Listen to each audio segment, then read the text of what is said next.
Evo ovako, vršim promociju ovog Ford 1.3 benzin u voznom stanju koji je na prodaju.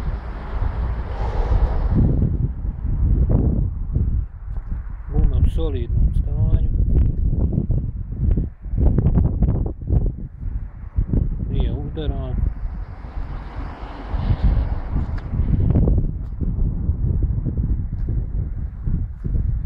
Čovjek ostao bez posla pa mu pare trebaju.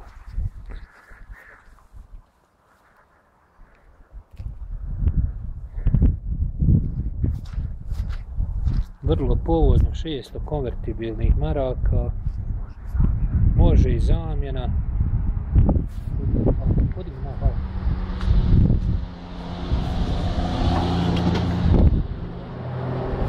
Evo malo unutrašnjosti. Znači solidno stanje. Evo sada ćemo pogledati motor malo. Evo motor je suh, mjenjač ne pušta ulje, akumulator nov, CD player ima u sebi. To je to. Spustiti haubu.